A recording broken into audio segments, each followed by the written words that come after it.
I think what it's going to take is she'll get attracted to somebody else who lives in Manhattan and properly vaccinates their children. Or does Aiden need to die on a Peloton bike? Don't buy a table. Buy him a Peloton. Buy a Peloton. Get it sent to Norfolk. Send him a bunch of cigars and I was steaks. going to say cigars. Yeah, cigars, a Peloton, some Omaha steaks, and then just let it be. Let nature cook.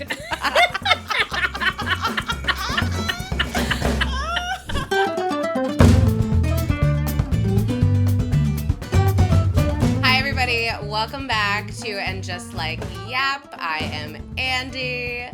I am Caroline.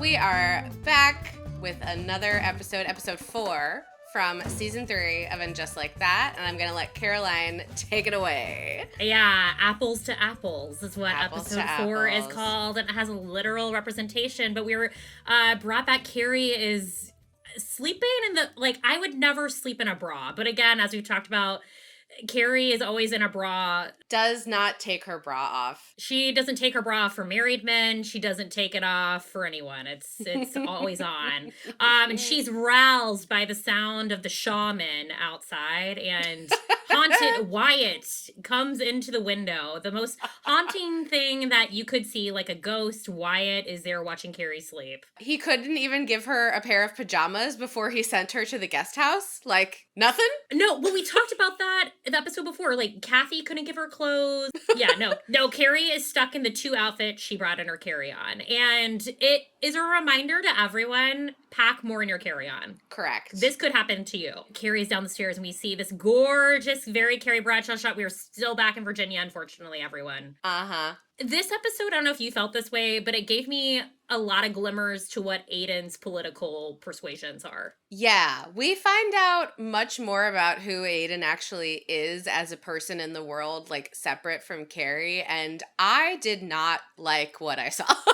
No, and I think that we should be running far, far away, but Correct. Alas, Homer, the names of these boys, Tate, Homer, and Wyatt. Once again, I think this is a Michael Patrick King being like, this is what people in the South name their children.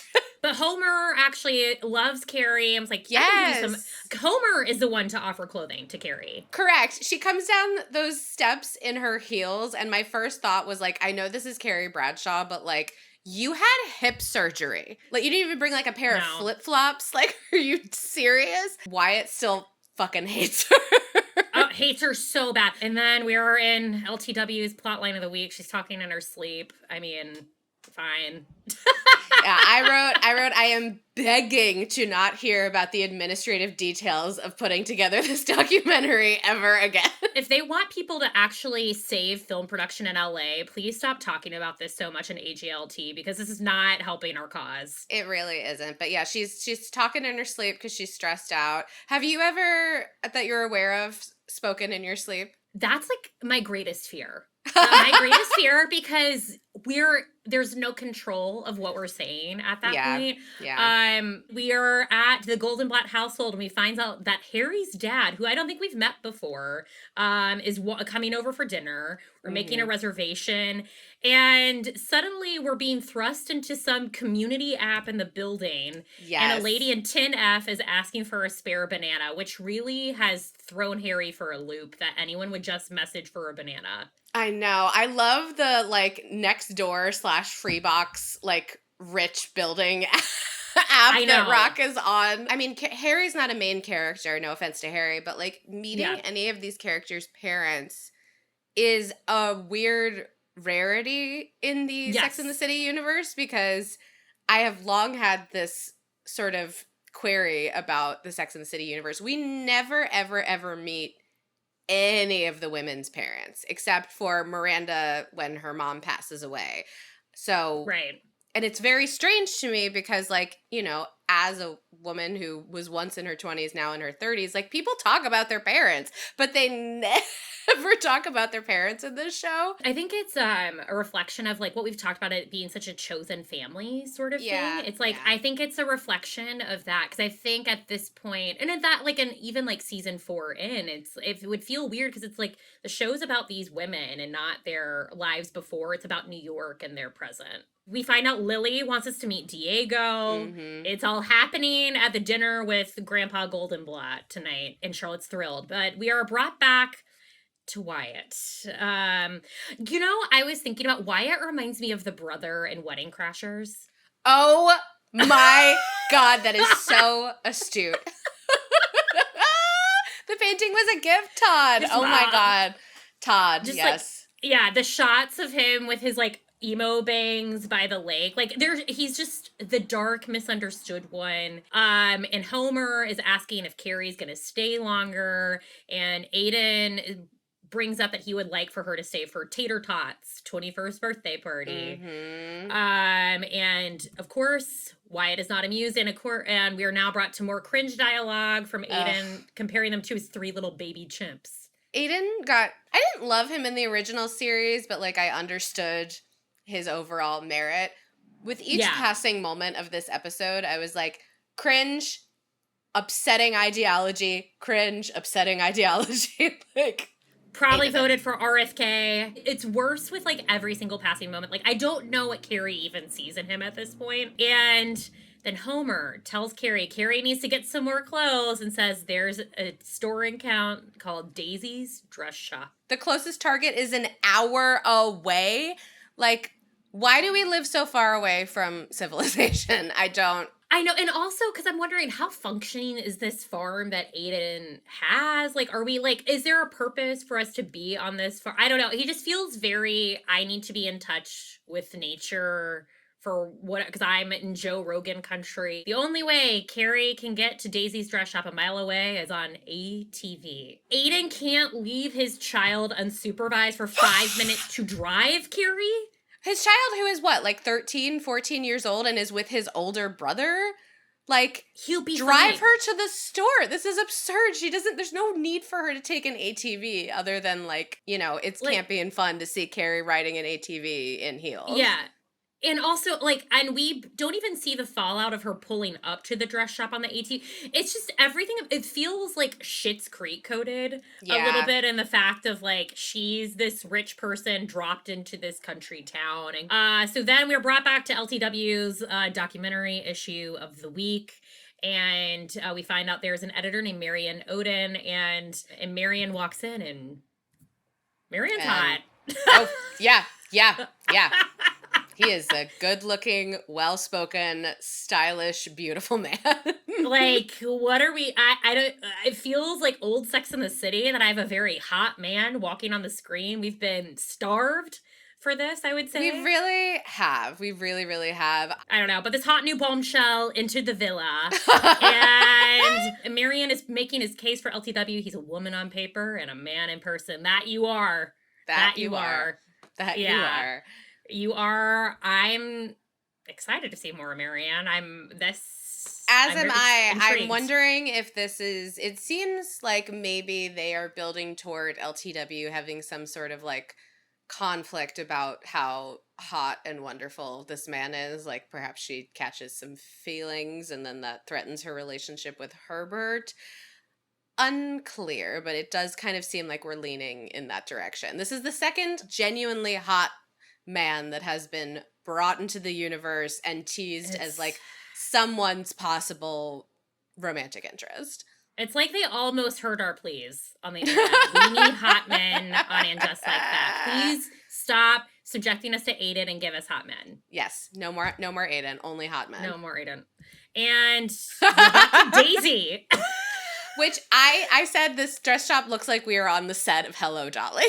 Also, yes, and also the hat, it looks like, the Ann Getty's baby photo shoots. That's the hat, that's, a baby would be sitting in that hat. Inside in the middle the of the sunflowers. Yes, absolutely, 100%. A tiny little scrunchy baby sitting in the sunflowers. A little newborn. And this is just a cutaway. We never hear a word from this extra. And I wanted to know more about Daisy and what came to her in her dress shop. Does she make the dresses herself? I needed Who is Daisy? I needed more information about Daisy. I was left wanting. I was very curious. Also, the dress shop, if you look out the window, it is just field and farmland. And I'm seriously?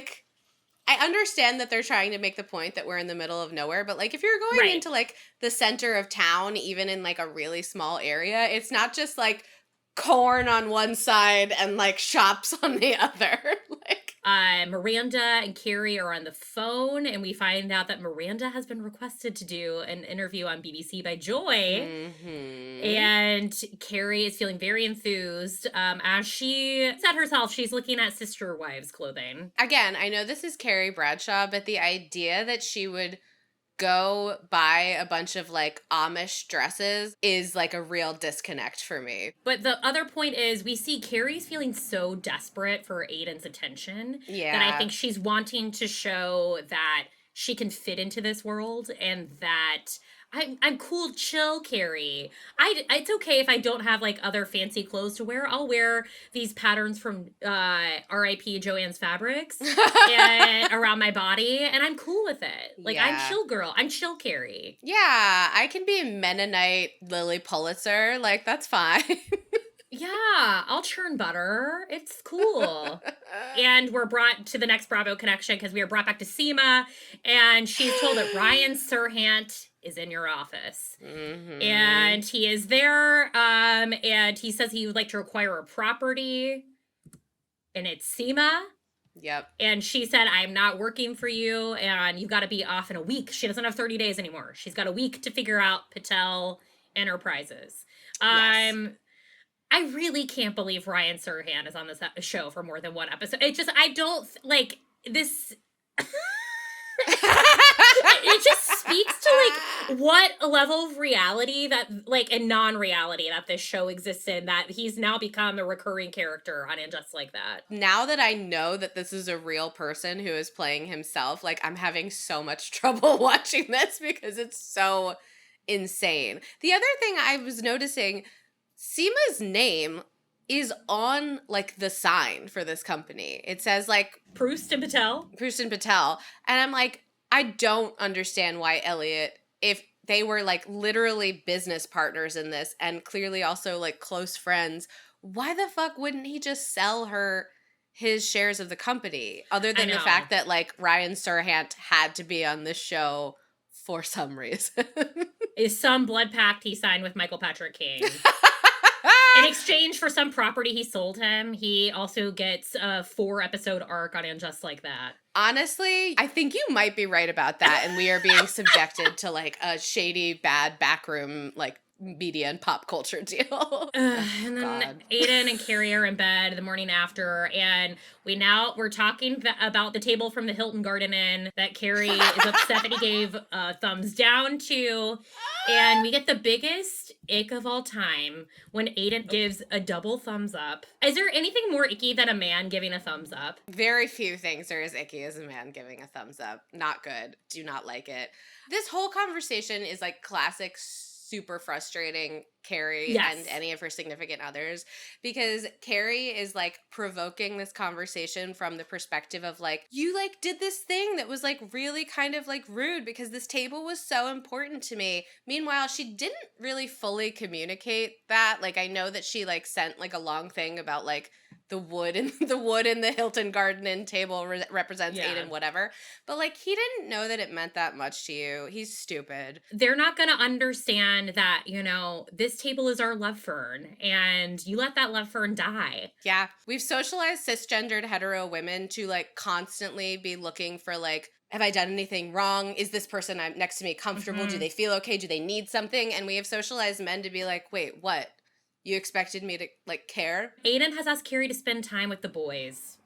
And we know the subtext means Wyatt. Correct. And he mentions, you know, we love Scrabble. We love Jenga. We love apples to apples. Let's play games. Asks her, do you like games? We've never played a game. You played bigger games, mind games. But I was like, I was like, you guys have played quite a few fucking games. But I must say, side note, Sarah Jessica Parker looks amazing. Like, incredible. Like, whatever, like, glow that she's got going on. I mean, she's the most beautiful woman alive. Anyways. She is. And whoever's doing her spray tans is, like, really nailing it. I know. Sarah, drop it in the comments. Let us know where you're getting a spray tan. I can't afford it, but I would love to know where you're doing it. And then Aiden says he'll better in his chamber. I can't. He's so icky and disgusting, and he always has been. There's nothing sexy about this man. Like, No. I'm so over this. And we're being forced to continue it, and LTW is talking in her sleep. I mean, what else is there to say? And we find out that Herbert went to sleep in the guest room to have really good sleep, and LTW is upset because it is sleep divorce, which I say, as a late sleeper, there's nothing wrong with sleeping in a separate bed if you can. No, I will not stand for separate bed or separate bedroom slander, because in my home, Jim has his own bedroom and I have my own bedroom, and it has been that way since we moved in together, because he snores like an engine, I snore like an engine. He's 6'3". Okay, we're living in an apartment in Chicago, so we cannot fit a bed that's bigger than a queen size bed. Right. So, like, we've been together for a decade and we're very happy. So, like, I will not stand. Like, I'm going to get up on my soapbox about this. Do it. I'm ready. A relationship functions the best when both people have, like, their Maslow's hierarchy of needs met. Yeah. Okay? And people need to get good sleep. And if you find out that as a couple, everything else is perfect, but you can't sleep in the same bed, then you're just going to be angry at each other all the time. I don't need to spend my day angry about the fact that, like, that motherfucker woke me up so many times last night, or vice versa. Like, I remember as a child saying to my mom, like, I hope I never get married because I don't want to have to sleep in a bed with another person. I have been this way forever. And that's Dr. Sharavsky, everyone. Yes. Correct. So anyway, that's all I want to say about that. Like, there is nothing wrong with having a separate space from your significant other to get sleep, because people need to sleep. People need to sleep. I know. It's like morning people dominance. Like, let people sleep how they want to sleep. Let people wake up when they want to wake up. Everyone has different times a day they operate at and the ways that they sleep. So we are pro sleep divorce, pro sleep autonomy. Yeah. I'm trying to think of a better way to, like, how do we rename it instead of sleep divorce? That's more positive. I think autonomy. I think that's good. Yeah. LTW was also making the point that the reason she's having trouble sleeping is she's trying to figure out whether or not she can hire Marion because he's a man. And I was like, I hate to break it to you, LTW, but I don't think anybody cares. You are dragging your feet to finish your project. Yeah, finish the project. Do we need to get you a copy of The Artist's Way? Like, right. Julia Cameron has many words to say to you about morning pages and artist dates. Finish your project.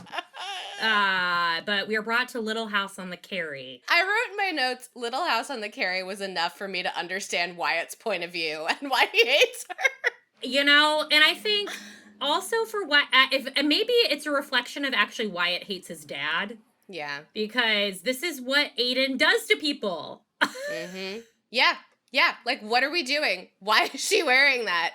And, like, trying to show it off. Like, look how well I fit in. Aiden's doing nothing for you. He's changing you. You're changing. Yeah. And not in a good way. I think we've had enough of Little House on the Carrie, because we've moved on to Miranda is about to have her big on-screen second debut with Joy, covering, I don't know, some vague human rights issue in the Congo. Yeah, I don't know. I was curious to see what they were going to pick, because as we have seen, and Just Like That likes to very lightly touch the idea that we are living in current reality, but, like, just a light touch. Oh, yeah. It's like a human rights word salad. Like, yes. It's enough to, like, make it seem like they're talking about something real, but if you look at it close, it's, like, I think in Clueless, when she's like, it's a Monet. From far away, it looks like a masterpiece, but up close, it's big old mess. I was just going to say, I'm obsessed with Joy's suspenders in this. Oh, yeah. Yeah. Everything about how they're dressing Joy is very fun. I like very fun vibe. And Miranda gets, all the gall, all the gumption to ask her what she's doing tomorrow night and invite her over for a drink at Carrie's Gramercy mansion. But she's going to be with friends. So she'll see what she's doing afterwards and can come over for a nightcap. And then we get the... one can say the moment of the episode, Miranda, this is very Miranda. I actually, like, I'll say this entire season has felt the most Miranda in this entire reboot. Every episode. Classic Miranda, yes. She's talking about this human rights word salad, and she's meant to say countryside, but it comes out countryside. Mm-hmm. The pause is just enough to reverberate through the nation and for everyone to catch. Did she say cunt? Did she just say wild cunt? Because Joy advised her to take a breath, but Miranda takes a bad breath. A big pause. Yeah. A big old pause. Big pause right after the first syllable of country. We think nothing has happened. We move on. And just like that, Carrie's fishing. Yep. There's the title. There it is. There it is. Carrie is a trad wife. She's trying to do her best trad wife cosplay. This is so trad wife. It's so Nara Smith making gum from scratch. For Lucky. Hi, my husband said he wanted gum. The gum makes me nuts. Like, I know, you can get gum at you don't even have to walk all the way into a store. It's usually right up front. Like, imagine being a kid going over on a play date. Can I have a packet of goldfish? Sure, in 4 hours.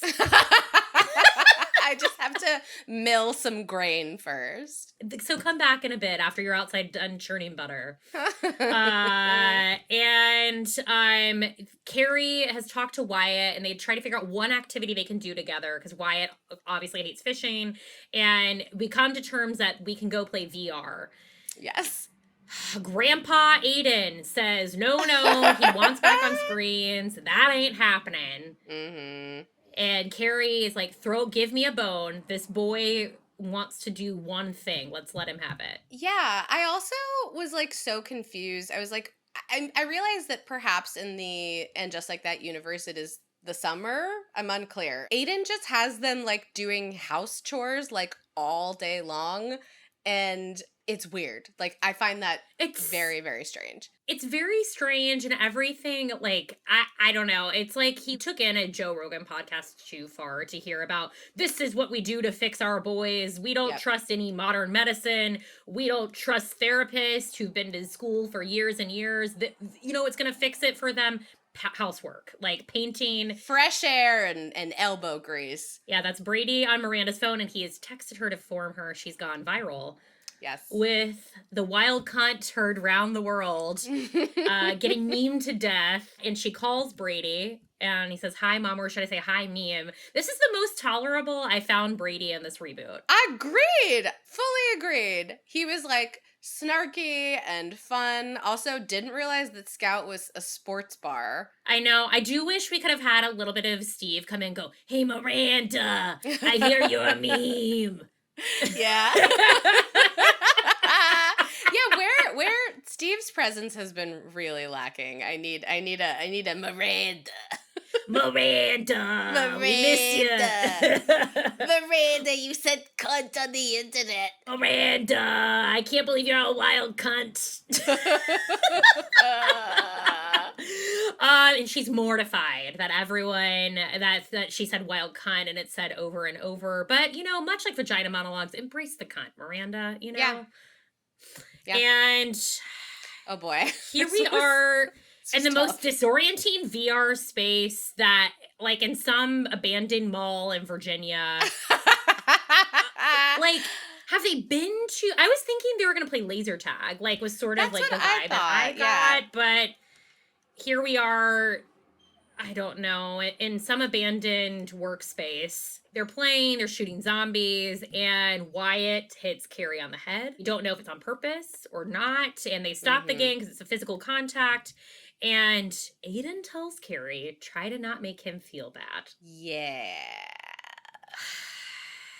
This made me feel really itchy, because, like, your girlfriend just got whacked in the head, and, like, here's the thing, like, it probably was an accident.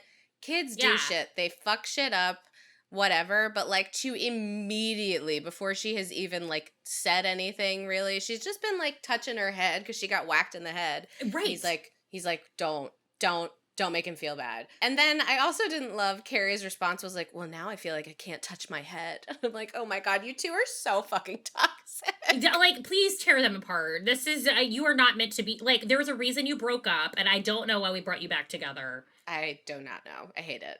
I hate it. But like, just that whole interaction just made me feel so uncomfortable. It was terrible. And it's also, it just shows like Aiden, I think he can't process that one of his kids is not perfect, homegrown, all-American kid. And it's a reflection of like trying to force this square peg into a round hole of, we have to treat him with kid gloves. You know, he's fine because I say it's fine. It's just everything like that we say to not do about parenting now, he's doing. Correct. And it's terrible. 10F is asking for the spare banana while Rock is dressed like a Paula Poundstone. Stand up, sat in the corner. Yes. Paula Poundstone / Dwight on The Office. Yes. To combine and they had a child. It's Rock. Yes. Miranda calls Charlotte. She's on the toilet about it, having an existential crisis about the wild cunt video. This, again, very Miranda. She's on the toilet. She also closed the door on Shu in a second. Why does Shu keep getting the door shut in her face? There's no respect for this cat. And Rock wants her to know they've seen the meme. Miranda's forever taunted by this. And we are met at the door by 10F, Marilyn Scholl herself, played by Annie Golden, who I read was Mother in the original cast of Hair. Oh, these are the people we need on this show. Yeah. Not Ryan Serhant. I need real New York actors. You know, they were in rival Hair Godspell productions. Those are the people we want to see. Yeah. She's here for her banana, and then she's been, Morris Goldenblatt has taken to 10F. And we see his eyes rise. There's a sparkle. Marilyn is brought in for dinner and asks for barbecue sauce for the brisket and is upset when Charlotte brings her Sweet Baby Ray's. Yeah, like, no one should ever be upset when you're brought Sweet Baby Ray's. No, like, I love Sweet Baby Ray's. It is not an appropriate reaction to be upset by a bottle of Sweet Baby Ray's. You should be thrilled. And we find out Diego has a boyfriend. And as Lily says, Diego's poly. Yeah. To which Rock then explains, Diego's attracted to multiple partners simultaneously, as asked by Hippo Grandpa Morris. Yes. And this scene was really interesting because, like, they were setting it up as if, like, Grandpa Morris was going to have an issue with this and it was going to be, like, weird and uncomfortable. Yeah. But like classic York Goldenblatt family vibes, they just sort of like move through it and everybody gets the explanation that they need and everyone's like, okay, cool, you do you. They're really like a remarkable family. I really like them. Very progressive, but it does feel like the writing staff in a way. It's like, okay, we're going to use the York Goldenblatts to explain this thing in culture for a certain generation in their 40s and 50s. What's 100%. Poly? How can we explain this term to them? And then this is their way of shoehorning that into And how can we like show them an example of an old person being like, rock on. Cool. Yeah. And that's what this scene was. The more you know scene of And Just Like That. and then we are brought back to LTW and Herbert fighting about not sleeping together again. And Herbert gives her one more shot of sleeping in bed together. See, this is not good. This is not good. You making a big deal in your head about sleeping in the same or different beds than your husband is making you stay awake all night. That's not healthy. We don't like this. No, it's nothing about this is good and we can't promote this behavior. Much like we now have Seema. She's decided to leave. She's seeing her move to collect her things for storage and she tries to poach her secretary who has no idea who Jerry Maguire is. I just return to the ancient texts and watch Jerry Maguire. It is an excellent film. It is. It really is. Kathy and Aiden high-fiving because Tater Tot has returned for his 21st with a 6-pack of IPA. Sure. Yep. And at no point when they were coordinating this family meal did Aiden be like, hey, Kathy, do you mind bringing like a pair of jeans for Carrie? Because Carrie is 12th on Aiden's list of priorities. And that should be something Carrie should be thinking about. But we are introduced to my new favorite character, Boyfriend Bob. Yeah, Boyfriend Bob. Who has been dating Kathy for 4 years. 4 years, He's played by Tony Crane. It's funny, he looks very familiar, and then I looked at his filmography, and he's mostly been in, like, 1 or 2 episodes of things and a lot of theater, but I wanna see more of Boyfriend Bob. I love Boyfriend Bob. I like Boyfriend Bob as well. And Kathy thanks Carrie for bringing the Adderall. And we start to uncover some more landmines that are about to happen at the big Shaw family dinner. Yes, and we knew they were coming. And the landmines were ripe for the picking. Miranda is calling Carrie because she obviously invited Joy over and she canceled. In which Carrie said, I have no furniture. Were you just going to invite her to hang out over in bed? Also, again, yeah, Carrie, why do we not have furniture still at this point? You bought this, like, massive empty tomb and we have no furniture inside of it to speak of. I don't understand what's going on with her. Like, she's fully stagnating. But Carrie and Boyfriend Bob have a nice conversation to the side where Boyfriend Bob is letting Carrie into the dynamic of the Shaw household and how Aiden does not want him to have an opinion and doesn't understand why Aiden doesn't want Wyatt to be on Adderall. Yeah, this was fascinating. Like, hearing from a significant other who has been tacked on to this family unit and him sort of, like, revealing immediately, like, hey, there's some complicated stuff going on here. What's your take on it? Like, he was so desperate for, like, any sort of, like, life raft that he could, like, a comrade. A comrade, yes, absolutely. Because, like, I'm sure it's hard to talk to Kathy about this stuff. Clearly, he can't talk to Aiden about this stuff. Yeah. And he was like, thank God, another person who is, like, an outsider to this family. But he didn't know that Carrie has no information because Aiden has kept Carrie completely separate from all of this. I'm just going to say there should be red flags, red fire alarms going off in your head if this is someone that you've been intimate with for quite a few years at this point, and these are things that you're learning and they're not expressing this to you. I think you should give this pause. And she goes to Aiden about this, and Aiden just does not want to address this issue. He wants to brush it aside, like everything else complicated in his life. Everything is hunky-dory. Everything is fine. The way he said, Carrie, not tonight, and just fully shut her down, I realized that he was in the middle of, like, he was about to bring out the birthday cake and whatever. Yeah, now wasn't the time for that. But there is a better way to say that when your significant other is coming to you and is in, like, emotional crisis. That hit me in a bad spot, and I was like, didn't feel good. Didn't like that. No. Over it. Hate this guy.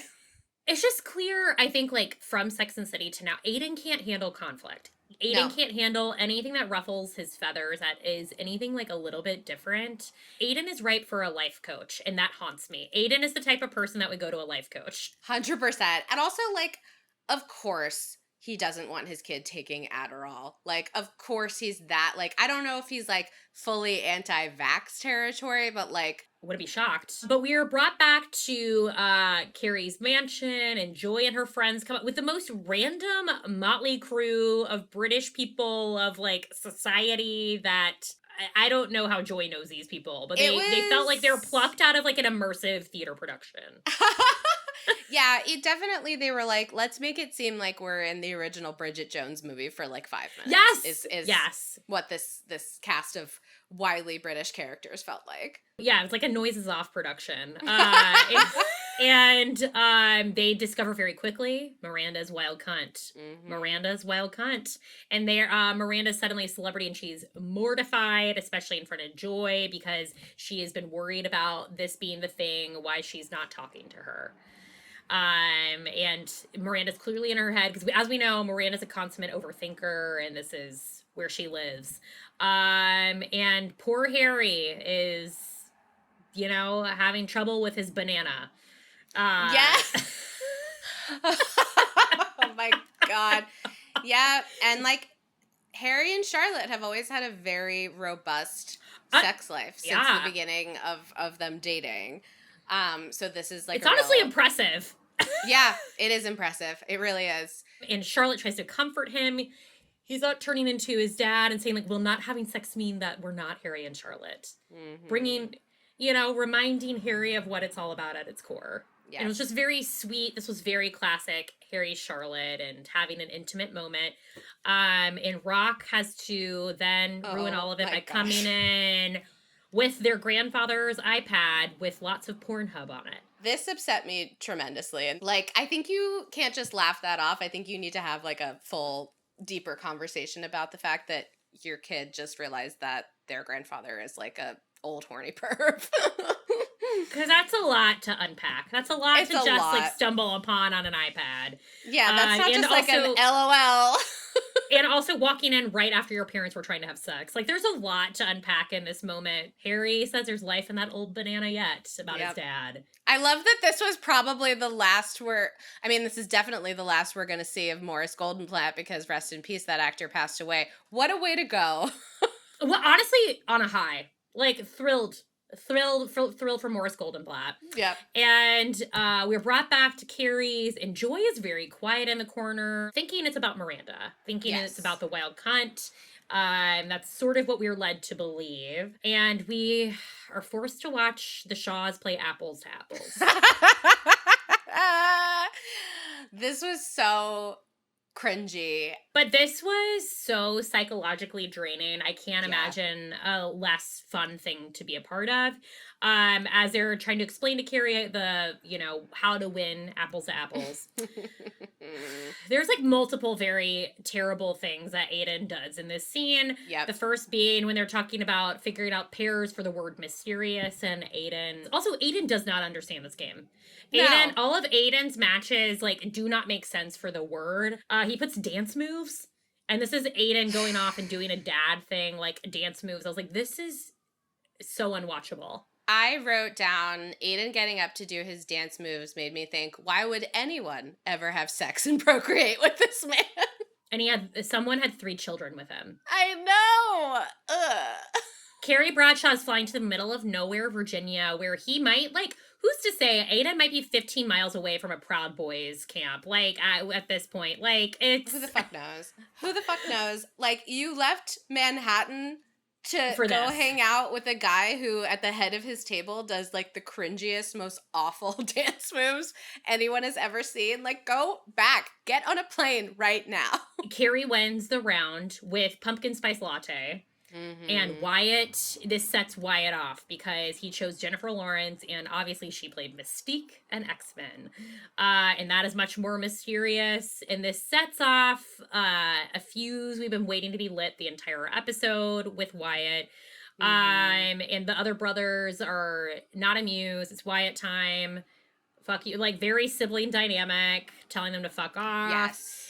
And we find out boyfriend Bob is smart and does not engage with board games. Boyfriend Bob just sitting back there on his phone. I relate to boyfriend Bob. When I'm forced to play games in any social outing, that's where I want to be. Please do not bring me to your board games. I don't want to be sat through the rules. I don't want to deal with the stress of win or lose in a hangout and that there's structure. I can just gab. I don't need structure to my hangs.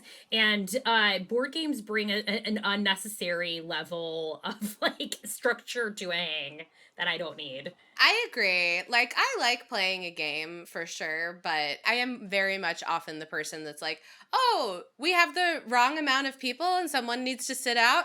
No problem. No. I will just be like a fun vibe in the corner. Yeah. Like, don't worry about me. Do you need your drinks refilled? Absolutely. I will take 10 to 15 minutes. And we are reminded Aiden tries to tell us a family game, and Wyatt says it's not family because boyfriend Bob and Carrie are here. Aiden and Kathy, to a certain extent, have made it seem like the divorce was amicable and smooth, and the kids are grown enough that it didn't really affect them. But poor Wyatt, he is under-medicated for, as Kathy says, diagnosed ADHD. A medical professional was like, hey, he's got ADHD, and you have Aiden who is trying to, like, solve it without medical intervention, which is insane. Manual labor. And this is the kind of thing that, like, if you find yourself in Carrie's position, you're like, oh, shit. Like, we've done too much for Dick at this point. Oh, too much. The Dick is not worth it. The Dick is not worth being in this situation. And like we said, Kathy said he was diagnosed with ADHD. They start to say things about that, and Aiden is upset about how everyone commenting on how he's raising his family, and Wyatt breaks a window. With a pitchfork. That was shocking. That was quite shocking. It is kind of to the point with Aiden that I am surprised he hasn't taken Wyatt to church or something to like try and get like Jesus out. Like it just feels, I don't know. It's just everything about this version of Aiden. The closest business establishment to him is Daisy's Hello Dolly dress shop. Okay? Yeah. There's the closest Target is an hour away. So like this man doesn't have any idea how the actual real world and the people in it are functioning.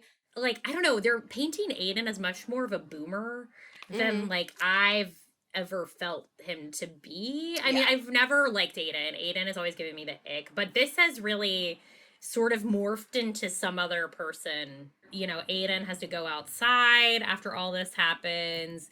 And we're brought back to Joy and Miranda. And we find out the reason why Joy was shutting down is that when she's attracted to someone, she shuts down. So, you know, it's like in Little Mermaid, we hear Sebastian start to play the strings behind the two of them. The frogs are winding up words. Now you see her. Yeah, I mean, I will say this. I feel like the show tricked us in a way because, like, I mean, it is true. Like, some people do shut down when they have, like, a crush and whatever. Totally. But, like, the flip here made it feel like it was a little bit manufactured. But, like, I'm fine with it because these two are so freaking cute. And, like, I'm excited about this relationship. Yeah, like the chemistry feels natural between the two of them. Off the charts. Earned. Yes. Yeah. And we get Joy saying, "You wild cunt," and we get a little smooch. We get a smooch. And this was kind of hot because Joy was like, "I'm a bad kisser," and then they start kissing and Miranda, like all breathy, is like, "Liar." Just very like rom-com coded. It's like, oh, you've just always been with bad people. Yes. And oh my God. Carrie is alerted on the ring cam of them kissing in the doorway. Why is Miranda always fucking in Carrie's homes? I know. This might be her kink. Yeah, and like Carrie's reaction to this is so funny. She just like, haha, sweet, and then like moves on. I'm like, I know. Okay, so this is where the rug is pulled out from underneath us. I really think this is it. We have gotten to the end. We are at the end of the rope, the end of the Carrie and Aiden train. This is the last stop. Yep. Carrie says, "You need to be here without me." We see all of the writing on the wall that these two people should not be together. And then the fucking key. The key.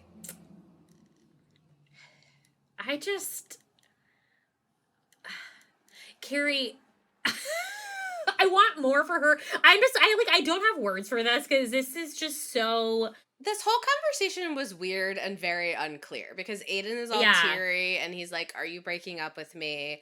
And Carrie says no, but then she also is like, "You need to be here without me. I will be in New York. Here's this key." Like, it's kind of unclear. Like, she doesn't really say, like, yeah, we're still together. Yeah, it's like a step into fully, like, it's like the rope is starting to fray. Like, there's like one twine holding this together, and we're so close to it fully severing. If someone's going through, like, a challenging family time, that's one thing. I can accept that. But, like, to witness his behaviors and reactions and the fact that, like, perhaps Aiden kind of caused a lot of these problems. Like, obviously he didn't give Wyatt like mental health issues, but it seems like he and Kathy don't agree on like how she raised their kids, and Kathy is right and Aiden is wrong in my opinion. Yeah. And all of the friction in this family environment is kind of being spearheaded by Aiden because he doesn't let Bob have an opinion. He doesn't agree with like medical advice from a doctor. He's forcing his kids to do manual labor and, like, not letting them have any screen time whatsoever, which, like, they're not iPad babies. Like, they're full teenagers. Right. Correct. Like, it's amazing to me that Carrie doesn't realize, like, oh, all of the problems in Aiden's life are kind of his fault, and he's not taking responsibility for them, and he's an asshole. It's all adding up. Like, he probably drinks raw milk. Just everything about him is just making him sound more unattractive by the minute. I don't know what it's going to take for it to all click for Carrie. And If previous history of this show is any indication, I think what it's going to take is she'll like get attracted to somebody else who lives in Manhattan and properly vaccinates their children. Or does Aiden need to die on a Peloton bike? Don't buy a table. Buy him a Peloton. Get it sent to Norfolk and just wait. And give it 6 months. Send him a bunch of cigars and I steaks. was going to say cigars. Yeah, cigars, a Peloton, some Omaha steaks, and then just let it be. Let nature cook.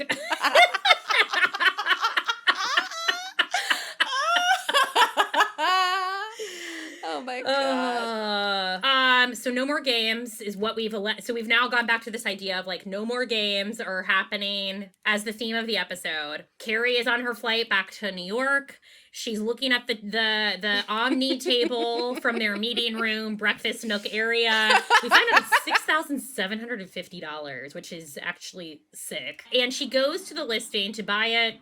It is sold. Someone, a Hilton Garden Inn in the middle of Minnesota bought it. Yep. And a Hampton Inn Suites needed it for their conference room. They needed it desperately. And we met with another voiceover of Carrie's strange historical romanticy. But we made it to the end of another episode of And Just Like That. And we have, as of the recording of this episode, no preview of what's to come. Your guess is as good as ours is what's going to happen. LTW, we're going to be strung along another week about her documentary. My hopes for future episodes in this season, no more Aiden. LTW gets a newly refreshed, interesting plotline that is worthy of Nicole Ari Parker and worthy of this like accomplished character that she's playing. And then otherwise, I'm happy to see what else gets thrown at us. But yeah, I need those things resolved. I need the gardener to come back. Oh, yes. Because we've dangled that carrot. I'm like, okay, circle back with the gardener. We've dangled that organic carrot, and I need to see more. I need to see it fertilized. You know what I'm saying? Jesus Christ. All right, I think we should to a close.